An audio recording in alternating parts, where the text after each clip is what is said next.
Shea. Couldn't do it. Woo, look at this. Hey, it's time for our show, a little Bring It In show. True Hoops Zoom show. And there's Shea Serrano. Oh, look, it's unofficial hoodie day. I didn't know that. I didn't get the memo. What up, y'all? How you doing, Thorpe, man? put a hoodie on, Thorpe. What are you doing? You're throwing the David, vibe do you have off. a hoodie? I'm in Florida. I'm in Texas, baby. It is kind of cold today. You have a cold day in a while. How are you, Shea? What's going on? It's been a long time. It has been too long. You used to text me all the time, and then you stopped. And now my feelings are hurt. But you know, Sorry about that. yeah. Look, you just wrote a book that I think you wrote before.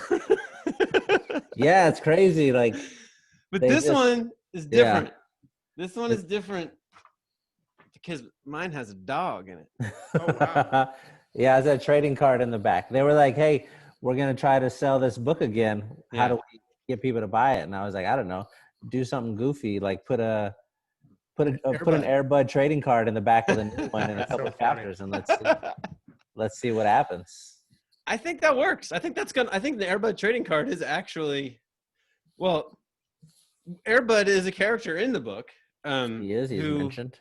Yeah, he gets in there a little bit. So right before we started the show, we had done 10 minutes of not talking about Donald Trump, and then we just lost it. Like we lost it. Like we were in full fury of Trump talk. I know you got some Trump talk in you. Should we get it out now? You want to just let it rip? You want to have some debate reaction? My debate reaction is the same reaction that I've had to Donald Trump since the very beginning. Fuck Donald Trump. Yeah. And fuck anyone who stands with him. Yeah. That's my official press statement that I just throw out there. Fuck that guy. He's bad. Every single part of him is bad. Every single part of everything he does is bad. There's no reconciling with it other than to say if you support him, you're a bad person. Awesome vibe to start this. I literally. It is. After the debate last night, I put on Facebook, and I've never done this. I literally finished it by saying, "If you vote for him, you're a fucking idiot." And I've never done that. That's perfect and concise and accurate. Yeah. I didn't watch it. I was not interested in seeing. There was nothing that he could have done or said that would have either surprised me or that would change the way that I feel about him. I watched the Aces game, my beloved Aces. Did y'all watch the Aces? No, I saw a lot of Twitter action about it. Yeah. Let's go, baby. We're in the finals. Oh, what an incredible game. Henry, I know you sent me a list of things you want to talk about. I think we need to scrap all of it. I would like to use as much time as possible to talk about the Aces because nobody has allowed me to go on their podcast and talk about them. It was an incredible game. Asia Wilson, the league MVP. So I think it's third year in the league. It was all falling apart. The expectations are on her shoulders. The Connecticut Sun are a bunch of fucking murderers and maniacs. Turning the game into just a straight up fist fight. The Sun are incredible. They're a terrifying team. They have a player on there named Alyssa Thomas, just a straight up bully, just beating up. She dislocated her shoulder in game 2, came back and basically dominated the series for the most part on that end of the court, but just outstanding. And Asia Wilson, again, the league MVP, it's all falling apart, and she just goes nuts in the fourth quarter. Nobody can score. She scores the final 9 points of the game for the Aces. She outscores the Connecticut Sun by herself in the fourth quarter to take the team to the finals. The Aces are they used to be the Silver Stars. The Stars went to the finals once, but the Aces themselves have never gone. This is the first time they've gone. It was an outstanding game. I was so nervous. That's what you should have watched instead of the – Yeah, you're right.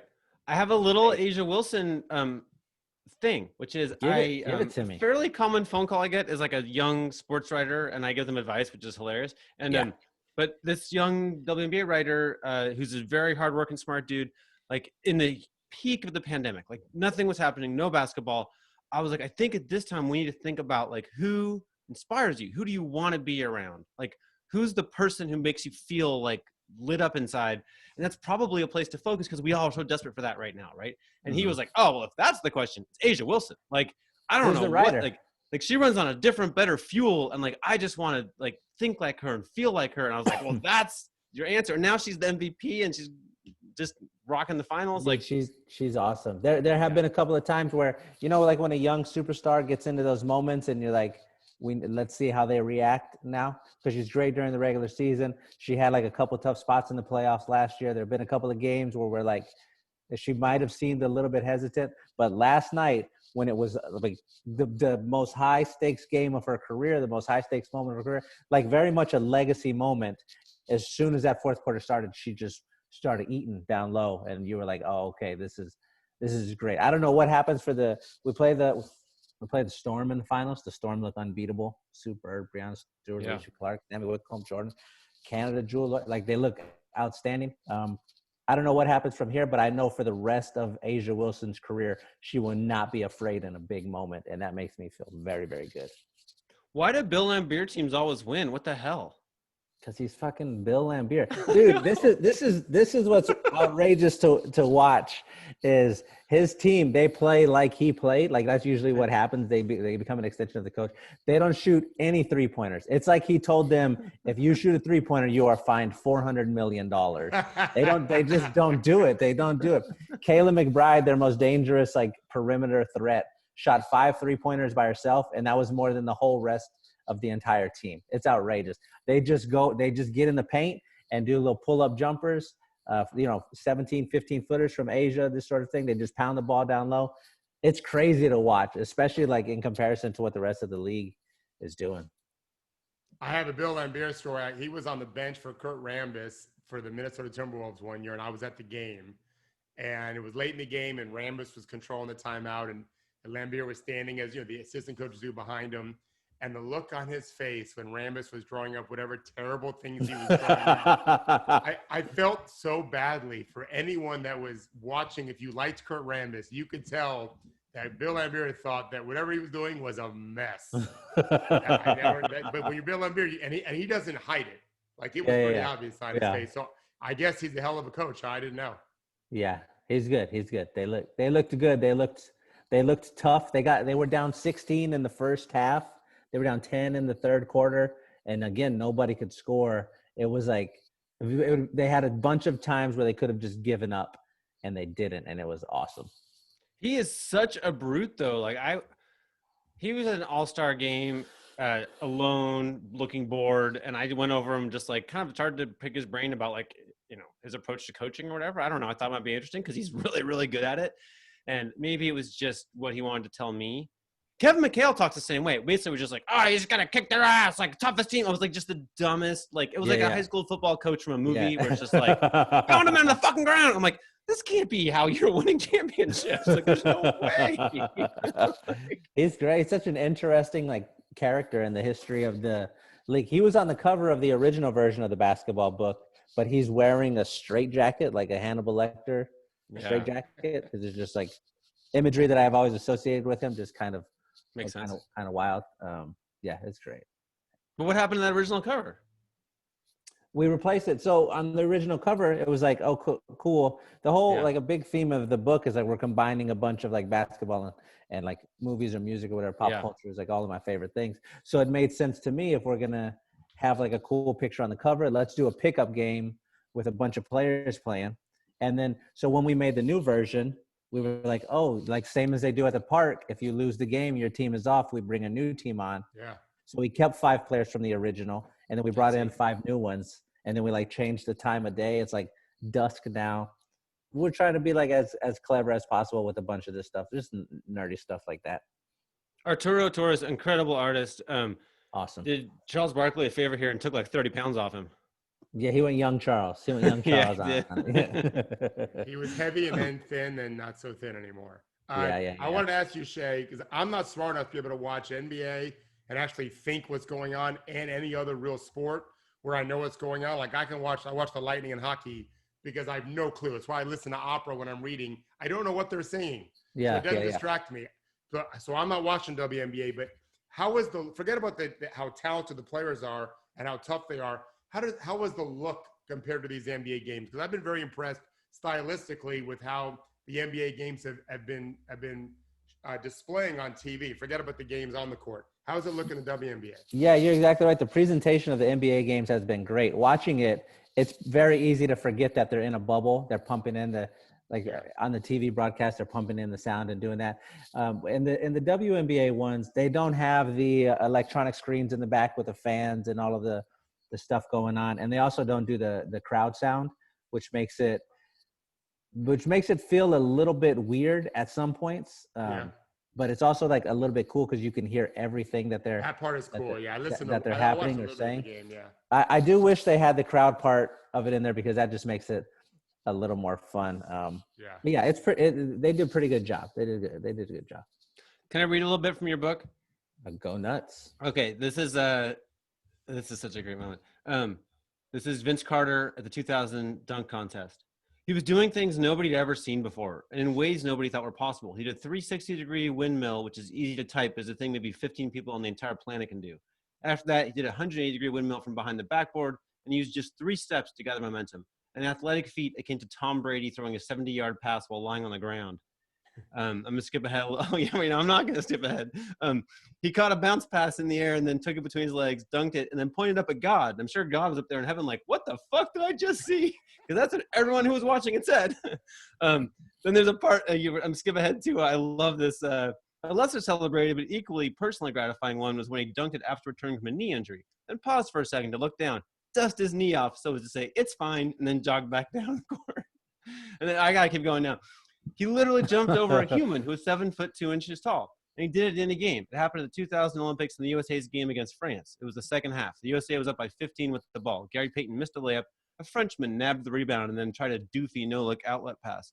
Vince stole it just a little outside the three-point line, took 3 dribbles at the rim, gathered himself, and then jumped over Frederick Weiss, a name few people knew and now no one will ever forget. Nobody had done it before. Nobody's done it since. The French even gave it a name, Le Dunk de la Mort, which translates to the dunk of death. It's the greatest, most impressive in-game dunk in basketball history. That's not hyperbole.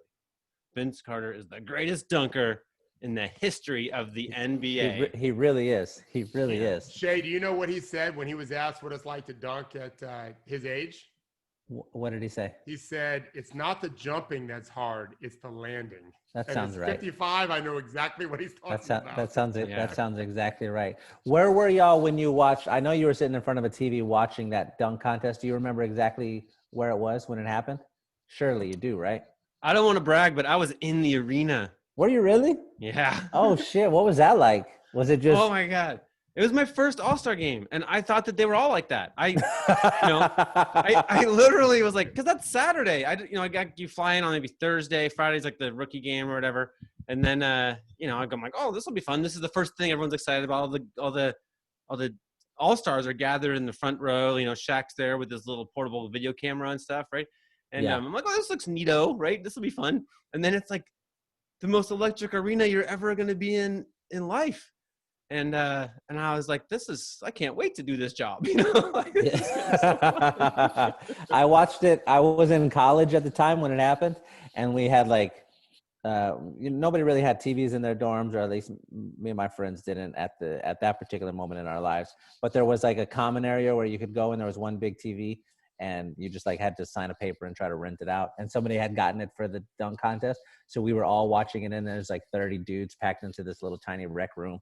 And every dunk that he did, it was just getting more and more insane, all the way until that very end when he does I think it's like a 2-handed dunk from the free throw line or something crazy like that. But he backs all the way up, much like the way a toy car revs itself up as you drag it backwards, and you're like, something crazy is about that. And we were all speculating at what he was about to do. And at that point, everything was on the table. We were like, he's going to do a fucking between the legs from the free throw line. Flip, he's going to try and flip. He's going to try and dunk it from the 3-point line. It's so much magic in him at that moment that it was all open. That's an incredible basketball moment. The moment that he's got his elbow on the rim. Dude, that one is fucking crazy. Nobody knew what he did when he did it. You had to see the replay, and then you still kind of didn't understand what was going on. To just think to do that had to hurt, first of all. But to think to do that, I'm going to jump and put my whole arm inside the rim, is just outrageous. We should watch the replay and see if I'm right about this. So my recollection is that the first maybe that was his third dunk. I can forget, but like, so the first one's like, wow, whole arena is melting, right? Mhm. Second one, even bigger. Third one is that one, and everyone's like, oh, like you have to process for a second, right? Exactly. Like, what? It reminded me a lot of that one that Dwight Howard did when he stuck the sticker up on the backboard at the same time. That's exactly what I was gonna say. Yeah. And everyone, like you had to see it later to realize all of the parts, all the pieces. Oh, that's what he did. Oh, that's great. That's great. Can I tell? So that sticker thing happened. I was brand new at ESPN then. I'm pretty sure that we're gonna find that was 2007, 2008, something like that. And I thought it was absolutely incredible, but he got a pretty bad score, and like nobody really cared about it. He didn't get a lot of attention for it. And I was like, this is an incredible dunk.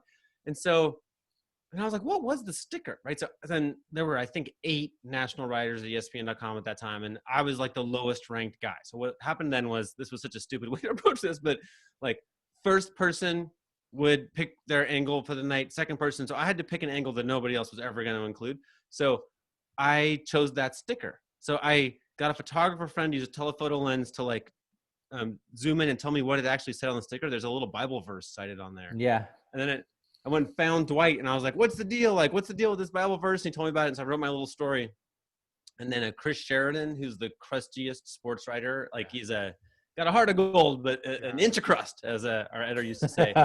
He smokes cigarettes, like, Chris, we all that night, everyone's like drinking a beer at like 1 a.m. or whatever, and followed our stories. And Chris is like, why don't you come over here? And like, that's a pretty fucking good story. You wrote a story about the sticker. No one else thought of that. That was a good idea. Felt like a made man right then. Great moment. I haven't seen any of these things. I need to get on YouTube. I never. Last dunk contest I watched was Larry Nance.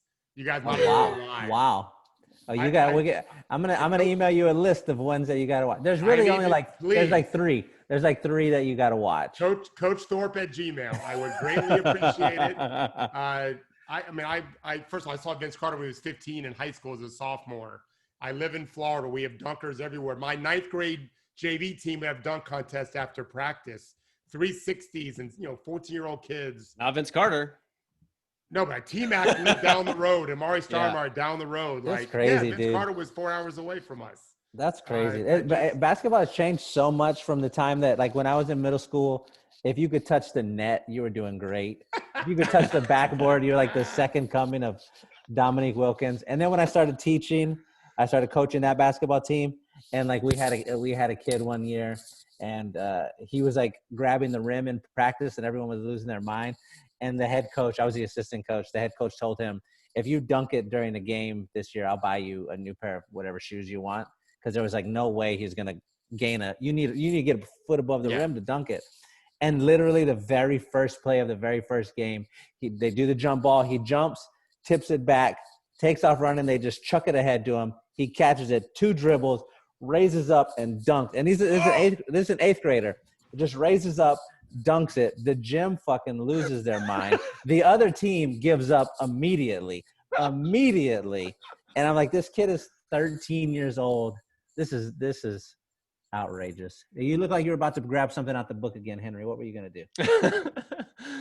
Oh, the tone is all wrong. It was matching the tone we were on earlier. This is too exciting. Wait, really fast. You're James. I want to say it was like James Hollywood Robinson. Remember him? I think I'm right in saying he was the player. From Alabama. Yeah. That he was playing in a park in Seattle.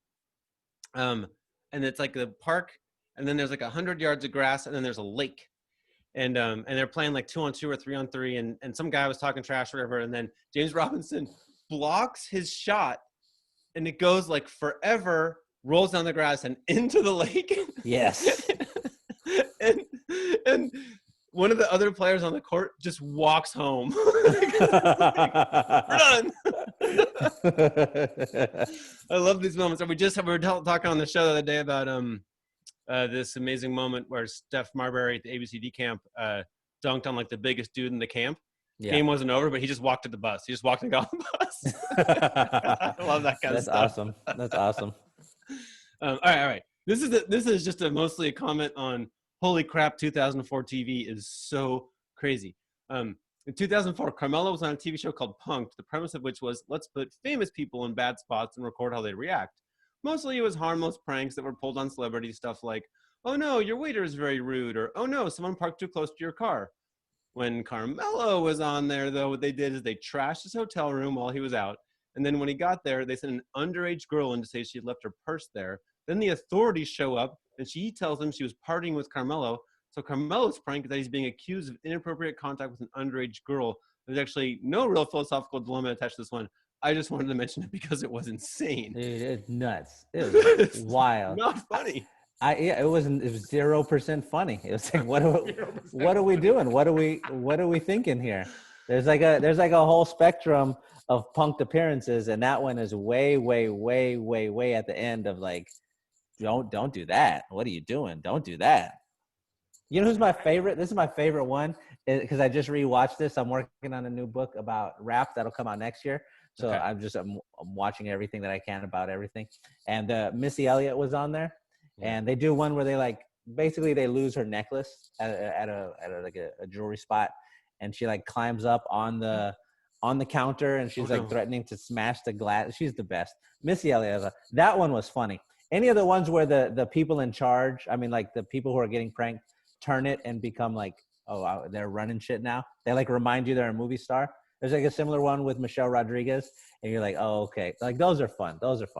But the Carmelo one was not at all. I never saw Punked, but on Entourage, they did the one with Pauly Shore, You Got. Yeah. Oh, with drama. Yeah. With drama. And Chuck Liddell. Yeah, right, with the fighter. That was classic stuff. I knew we were going to find something that we had both seen, Thorpe. I knew it. It was Entourage. That was where a terrible show that I watched every episode of. That's my show. Yeah. I'm getting into it. All right, this is like you did some advanced stats here, Shea. I don't know if that's your calling card, but man, you did. Okay. I don't want the Teen Wolf version of Scott Howard. I want the human version of Scott Howard. Yeah. Teen Wolf was certainly the more exhilarating player, but with his dunks and the Harlem Globetrotter dribbling exhibitions, he was also a fucking wolf playing basketball. But human Scott was a superior player. This is Teen Wolf's stat line from the first game he played, which was the only game we got to see him play for more than a little bit. 8 of 8 on shot attempts, 1 rebound, 2 blocks, 1 steal, and 1 assist. This is human Scott's stat line from the last game he played. 5 of 6 on shot attempts, 4 of 4 on free throws, including the 2 that won the game that he shot alone because he was fouled at the buzzer. 6 assists and 2 steals. I'd probably seen Teen Wolf a good 15, 20 times. We should talk about that. And I hadn't realized human Scott was better until I sat down and watched it specifically to write this blurb because that's when I wrote the stats down. Stats are dope. Stats defeated a werewolf. I saw it in the theater when it first came out. I think it was September of 1987. I think, as I was at Miami for a college football game, and I've always told everyone it's the best sports movie of all time. You're nuts. You're nuts. It's better than Hoosiers. You're nuts. It's way better than Hoosiers. I agree with you there. Better than Hoosiers. Hoosiers is terrible. Hoosiers is terrible. Yeah, that coach. Well, I played for my high school coach was Gene Hackman, so it was it's not a fun movie for me to watch at all. My coach is actually more sadistic. But the coach in Teen Wolf is fantastic. I love that. Like you wrote, he's a wolf. They just rode with it. You gotta appreciate like how open-minded they were about like, oh, we just got we got a wolf on the team. I love in Hoosiers the whole thing is like team basketball, team this, pass that. The courts are 10 feet everywhere, blah blah blah. Whatever. But when it was time to really test your philosophy, the game on the line, he was like, we're running an ISO for Jimmy. Everybody get the fuck out of the way. No passes, nothing. We're winning or dying on a contested 18-footer. Get out of here. Gene Hackman. White Man Can't Jump is the best basketball movie of all time. I just want to throw that out. I want to make sure that it's said. Yeah, that was I'm not totally sure we've had a great basketball movie yet. I feel like every one of them is like What are you talking about? It wasn't the fish that saved Pittsburgh, because that's when I learned Dr. J couldn't dribble with his left hand. When people talk about competing eras, I just always use that movie. Dr. J was one of the best players of all time in his era, and the guy could not dribble his left hand. So let's not mix apples here, right? That era was very different than this one. Listen, White Men Can't Jump, awesome basketball movie. Teen Wolf, awesome basketball movie. Above the Rim, awesome basketball movie. I can give you 10 without even like looking. We can go to Coach Carter or whatever. Great. Sunset Park, awesome. I don't know. My college roommate's in Coach Carter. But yeah, I had lunch with Coach Carter. The real Blue Coach Chips. Carter. What about Blue Chips? Come on. What are we I doing think here? that's a win for me. When you're yelling blue chips, I'm winning. Loving basketball. Come on. He got game. Are you serious? No good basketball. Okay, he got game. I really like that. I really like he got game. Oh, okay, I got And Love and one. Basketball. I thought Love and Basketball was good. But Love and basketball is outstanding. yeah. So I think that and Caleb's making a case for semi-pro, which is okay. It's its own special kind of thing. But Semi-pro is That's in fun. there. It's funny. yeah, That's in there. yeah. He punches in bunches when he that was a Yeah. great line. I Yeah, I want to got a talk little- to Shea about the Spurs, Henry. I think Yeah. I think you brought up a really amazing point. It's a more sober point, but you know, Henry right now is more than anyone focused on owners long before the whole BLM thing happened with George Floyd, the tragedy there. So he's really been highlighting what's going on in the country and with our NBA owners and Russia and everything else. And then you start getting into who they're supporting politically. So Henry, take it from there. I just like so. Steve Kerr and Greg Popovich have been vocally anti-Trump, and around the NBA, everyone would say like, "Oh, it's because they have owners who allow them," and like it, you know, like everybody would want to have those positions, but they'll get fired if they say them. And it's just like, okay, I just accepted that as the case. But I did learn recently from John Gonzalez, right? He wrote that My story. guy Johnny. John's great. I read that I didn't think of it before, but then I learned that, oh my gosh, Pop's owners are totally giving to the GOP, which changes a little bit how I view what Pop's saying. It's pretty bold. Yeah, Pop is the best. The owners of the Spurs, the Holtz. Yeah. Not so great. Not so great. That's one of those stories where it comes out and you're like, all right, let me cross my fingers here and let me hope that the Spurs owners are not on that side of the game. And then you get there and you're like, well, shit. Okay.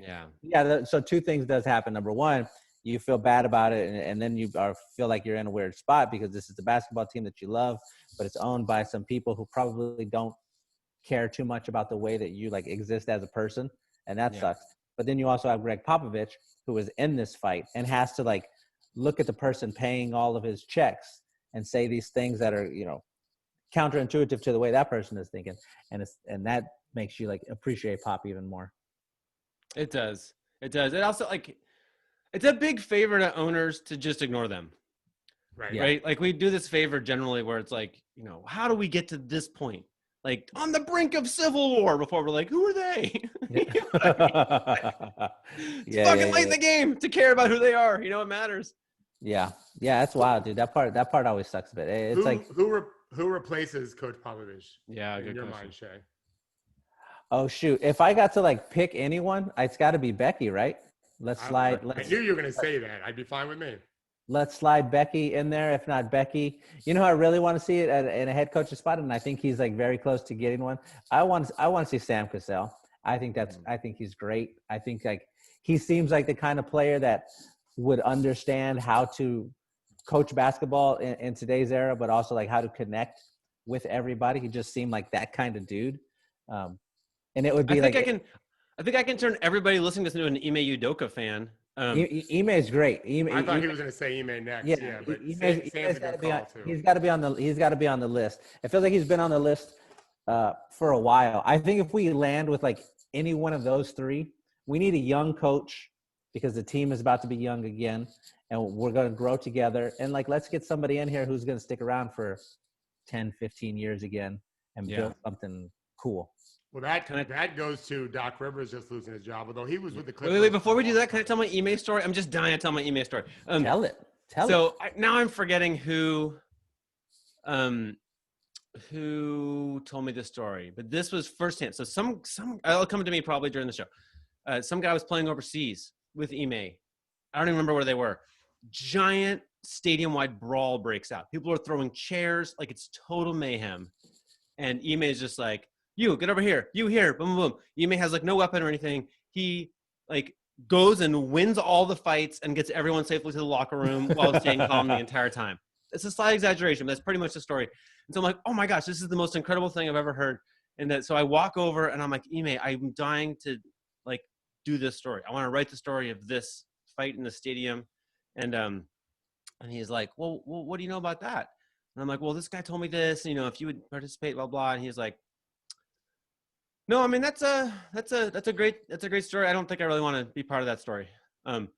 I'm like, what? You're just gonna like be cool and just like not take this giant W? And he was like, yeah, no, that's not. I don't really want to be part of the story. I'm like, oh my god, that's so.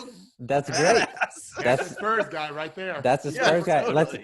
Let's bring him. Let's bring him back home. He was in San Antonio as an assistant for like 6 or 7 years. Yeah. And then he left off to Philly. Let's go rescue him. Let's bring him back. I'm with it. See, now you know he can win a giant brawl. You want him as your coach. Right? I've been in a brawl. I didn't throw a single punch, and we won. We won the fight and the game. Those are scary things. Scare thrown, the whole thing. It was scary. Yeah, it's scary. Okay. Yeah, this Doc Rivers thing. I don't like. What's your take, Shea? It sucks. It sucks a lot. There's just. I mean, this will speak to like bigger influences, bigger impacts, but there just aren't enough black coaches in the league, and it feels like the requirements to get fired when you're a black coach much smaller, screw up a little bit, not as much leeway as when you're a white coach. So you watch it happen and you're like, well, that kind of sucks a lot, especially watching like the way he had put himself out into the world in all these like very vulnerable ways, talking about these like very important topics. Like that's cool. That's a thing like we need people in those positions doing, and he does that, and then the team falls apart, and then in the playoffs, and then they lose, and he gets fired, and you're like, well, this all kind of sucks a lot. It sucks a lot. Yeah. Especially, it's not like the situation in Toronto where Dwayne Casey was doing very good. There's no doubt. You can't argue anything else. He had won Coach of the Year for a reason. He had made them into pseudo contenders. And I think Masai, and I texted exactly this to him and said this to him, you clearly thought Nick Nurse was another level. Like the rarest of guys. And Henry and I have talked with this a lot. Only a few coaches really can make a difference. I used to always argue with Henry that it's a coaches league. And I'm wrong, because reality is most of the coaches suck, or they're just average. It's a coaches league when you have the real special guys like Spo, for example. And so Nick Nurse, it turns out, probably is that guy. So who did the Clippers have? Doc Rivers they were going to be really good for as long as they had good talent. He wasn't making them worse. And had there not been a pandemic break, I think they'd have won the championship. Like they were cresting right on schedule when the whole thing got knocked off rails. And so they lost in 7 games to a fantastic team for sure, who did very well against the Lakers, it's fair to say. And they're missing a starter in Will Barton. They better have the Nick Nurse. Because if they go down, they're losing everybody. I think that's exactly right. That's the part that felt the weirdest. It was like, where are you going from here? Not only that, but also this was your first time with this group of players. Can he get 2 years? Can he get 1 full season with them without the world falling apart to see what happens? Because I had them winning the championship too before everything went crazy. It just made sense. He seemed like the exact right person for this group of players, and then they were like, nah. It's not his fault. It's not his fault that Paul George really struggled in that environment. He's a human being, and we're all seeing it manifest itself in different ways. I don't blame Doc Rivers for that, because honestly, if Paul George just plays close to his normal self, they cruise to the Nuggets series. They were up 3-1 for a reason. Yeah, they would have won. You can't blame Doc. Like you can't blame Paul for that either. Like this is unprecedented times. Why make this change right now? And then it's like, there seems to be a pretty obvious reason why. I have a okay. So when Doc Rivers was coaching the Celtics in the finals, like we, the media, showed up and just wrote the biggest bunch of love letters to him ever, right? Like in the press conference, there has never been a better coach than Doc Rivers. He's just the best. He broke my mini disc recorder at one point, just smashed it. He knocked it right out of my hand and it shattered. And I was a struggling freelancer and it was going to cost me $200 I didn't have. And I loved him for it. He was so nice about it. He didn't offer to pay for it, but he was just like hilarious. I'm like, just amazing guy. So he's undeniably good at someone who you're going to know for an hour or for a day or for a week. I have to note though, like Austin Rivers has a very hard time saying a nice sentence about him. Yeah. Right. His wife, similar. At the time we're in Boston for the finals, a lot of people around the Celtics were not his biggest fans. And then he ended up leaving. So I don't kind of behind the scenes. I think there's some kind of worn out is welcome kind of stuff. Like I think we have to allow that from a distance. He's the greatest man ever. Like he's just so delightful. But people who really have like the more years they've spent with him, the less they sing from the Dark Rivers hymnal because of whatever. I don't know what that means exactly, but like look at Austin Rivers talking about his dad. Like he can barely, someone says like, hey, wasn't it great? Like, having your dad as a coach, and he was like, my mom kicked ass when I was a kid. Like that's basically what he says. Like, so I think there's like I just have to allow that there could be wise, warm-hearted people who knew more than we did about it and would make that kind of choice because they did in Boston, right? Yeah. It sucks for a lot of reasons which we've already discussed. That was the conversation I got. If they find that if they hire Ime and he's amazing, then problem solved. Yeah. Right. If they hire Doka or Sam Cassell, which they could do. Right. I think. I watched Sam play at Florida State, where my son is now, when he was there, and he's a true baller. Like there's some guys that can go anywhere, any court in the world and just fit in. Sam was always that guy. He was really born to play and connects with players for sure. Whether or not he's a good coach, I have no idea. We'll find out. I think he's going to get a job pretty soon. Yeah. Yeah. We should talk about the finals. I think the finals start pretty soon. Oh, yeah. I understand. Forget about that. This is what I gather. Bam Adebayo has you a little excited, Shea. I couldn't help but notice. I love him. Talk to us about Bam. How do you not? How do you not love this guy? Listen, there are like a bunch of different reasons that I love Bam. Yeah, see, there's a tweet I sent. That's a fact. There's a tweet that I sent. There are a bunch of different reasons to love Bam, depending on like the way you watch basketball. Like I think Bam just has an interesting body about him. He's just all arms and legs that seem to connect like at his belly button, and there's nothing else there. And I think that's great. Just watching him move around the court. There's a great moment in the last game where he like just decided to turn into Giannis, and all of the bigs on the other team were like, "What the fuck do we do now?" Crossover, step back, pull up, and one jump. Like he just keeps doing better and better things. And you watch somebody do that, and it's just like, it's hard not to get caught up in the excitement of that moment. It's hard not to feel like we're watching a player make the leap. Like in the like biggest game of this person's life, they are doing all of the best versions of the things that they like to do.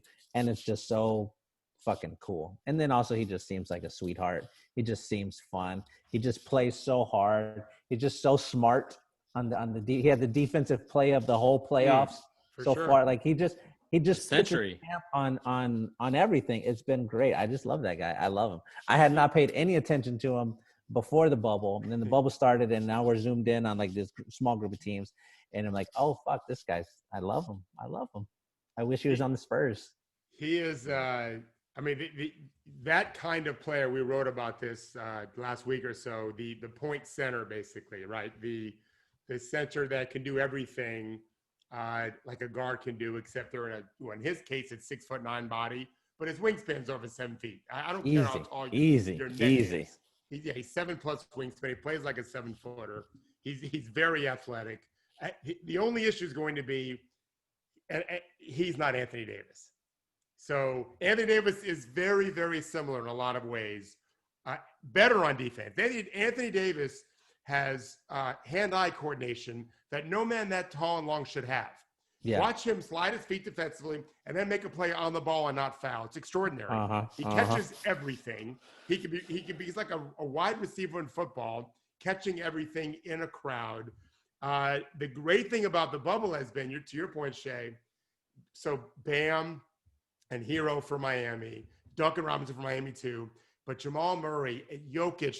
Like the saying I like to use is from The Matrix.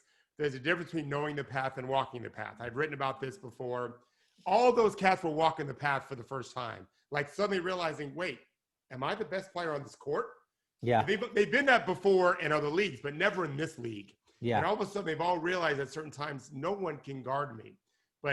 And Bam saw that in the last series, but Anthony Davis is another level. McGee and Dwight Howard are different challenges, but AD is their third string center, starting power forward. They have the three-headed monster at center with AD doing a lot of the cleanup work at the end. Yeah. I think it's going to be a little too much for him, but I still think Miami is going to give it a hell of a go. It's going to be a great series. Yeah. That's crazy to think that you fight through all of these teams and then your prize in the finals is three guys who are just a little bit bigger and a little bit stronger than you. Yeah. And experienced, and they play hard. People don't realize how JaVale McGee and Dwight Howard go after every offensive rebound. Yeah. Because they don't have to play a lot of minutes. So you have to fight them all the time, and that wears you down. And Miami loves to wear the other team down because they're so deep.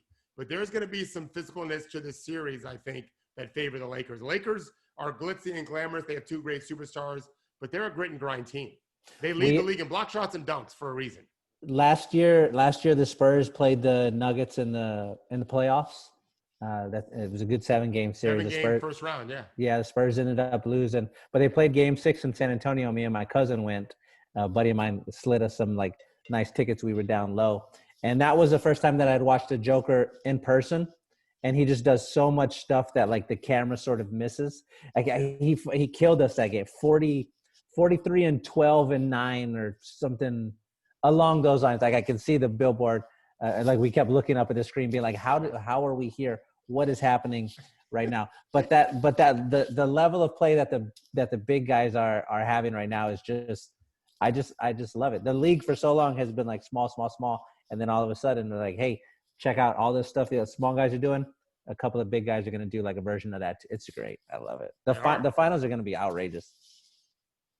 Yeah. I think Caleb in the chat is making fun of me for saying that Bam might have had the defensive play of the century, which was a little bit of hyperbole. But I mean, Century's only 20 years old, you see now.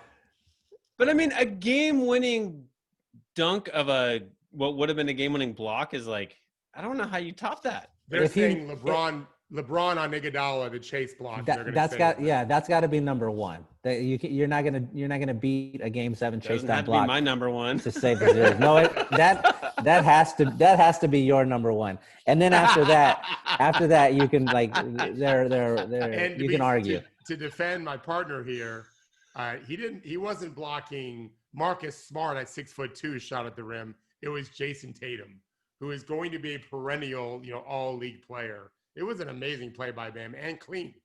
Yeah, it was great. It was unbelievable.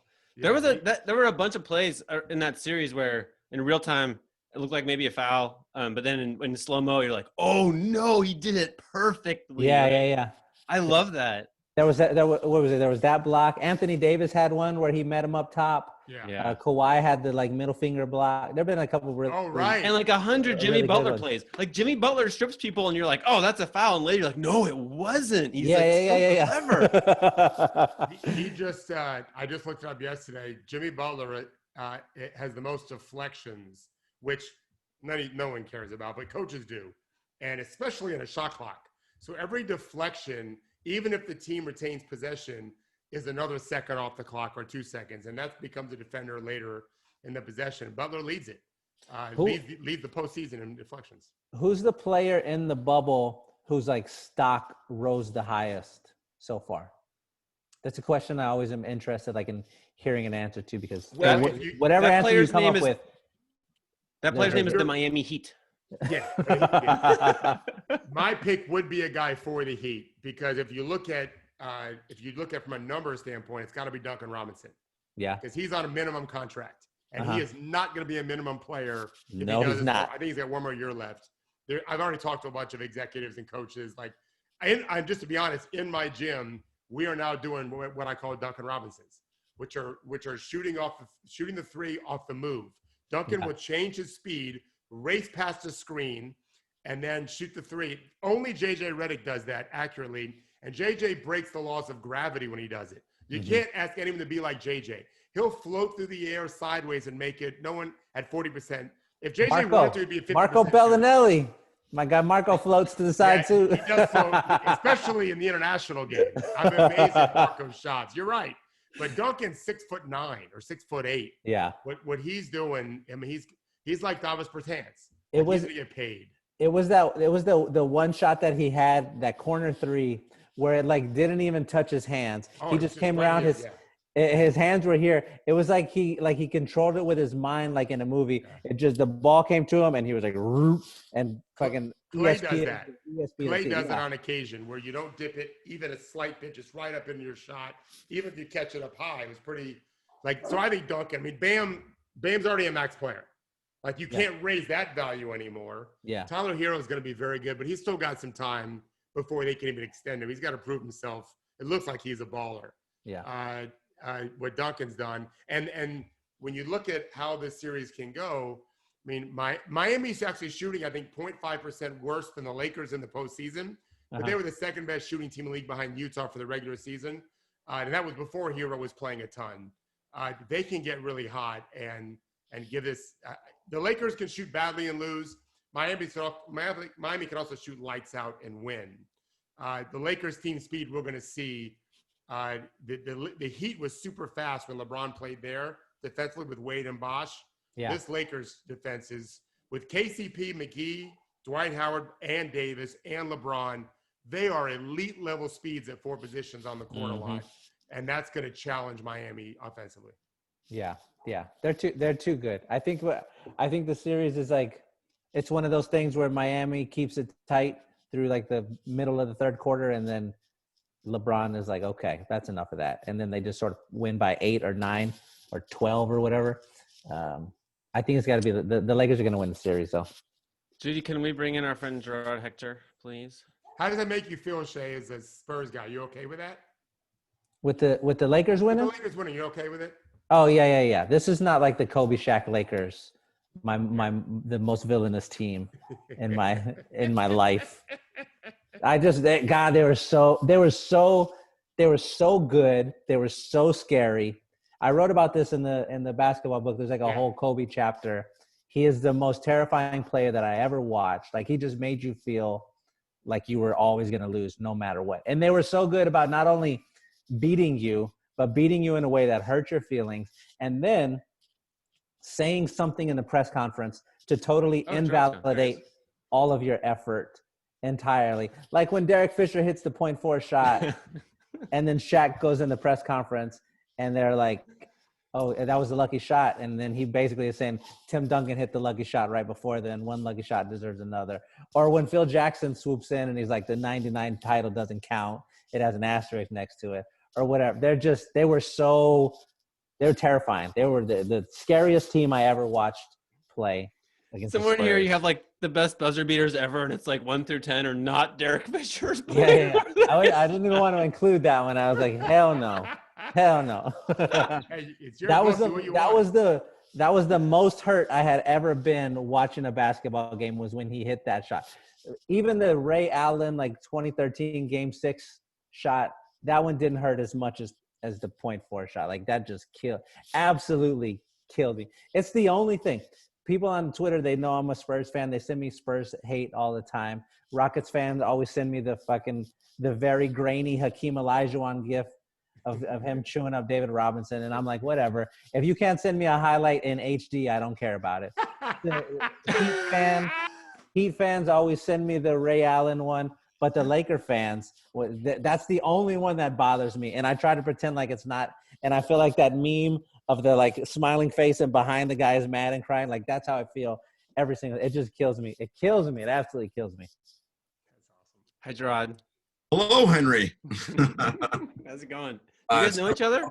You meet only through Twitter and reputation, not in person. Shea, awesome. Thank you for joining. So I'm taking you away from basketball right now. Okay. Would Danny Trejo make the original Bad Boys film better if he was the Pouchet character instead of whoever that European guy was? I feel like Danny Trejo would make any situation better, largely. I would love to watch Danny Trejo go at it with Martin Lawrence and Will Smith. So I'm going to vote yes. Bad Boys, extremely underrated action franchise. Did y'all? I watched it at the movie theater. David, did you see that one? I'm gonna get. I haven't. I saw the original. I saw the first Bad Boys 30 years ago that took place in a juvenile detention center. Look it up. Oh, the Sean Penn one. Yes. Yeah.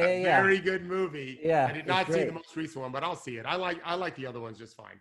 The like original version of Danny Trejo, Esai Morales was one of the bad guys in that movie. Yeah.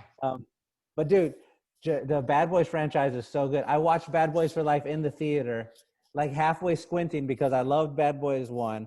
I super loved Bad Boys 2, and I was like, I don't know if this one's gonna work out. Got nervous. And I thought it was great. The part that got me when I like felt really comfortable, really good about it, is when they bring Reggie back. And they show him like in the theater. Yeah, like people are cheering and like we're so excited to see him again. Oh, sorry, but yeah, I think put Danny Trejo in Bad Boys. I think it'll be good.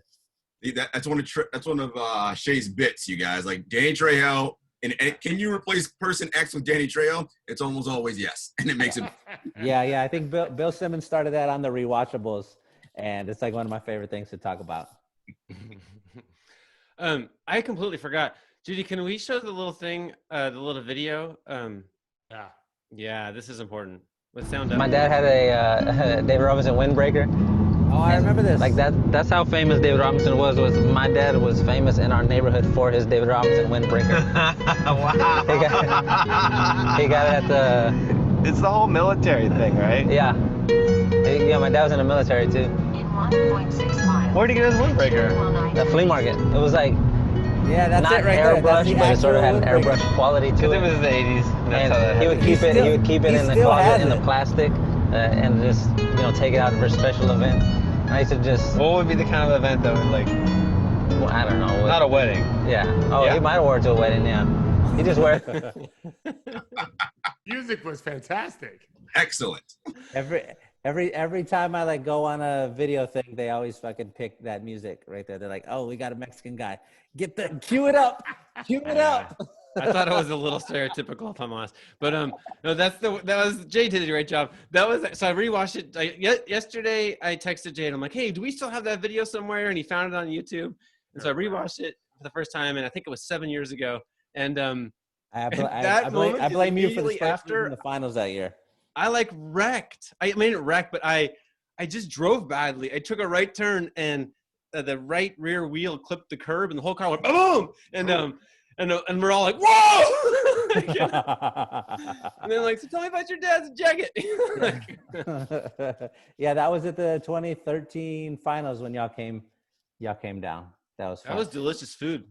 Dude, can I tell you? I would tell you one memory. This is the Henry Abbott memory that I have in my head, and then I gotta jump out of here because I got another thing coming. I wish we could fucking do 4 hours of this because it's been so much People fun. would not be cool with 4 hours.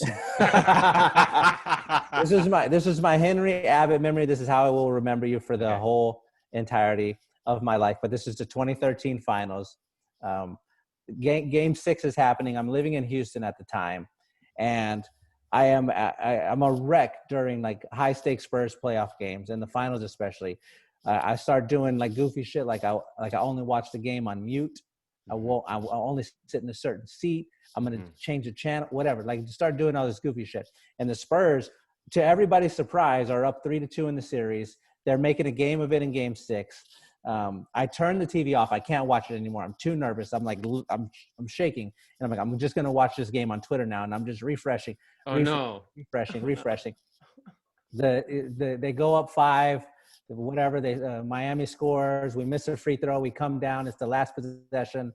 And I'm refreshing, waiting. I'm just waiting to see like somebody missed a 3. We got a rebound, game over. I can turn the TV back on, refresh. And then I refresh it. And then your name pops up and it just says, wow.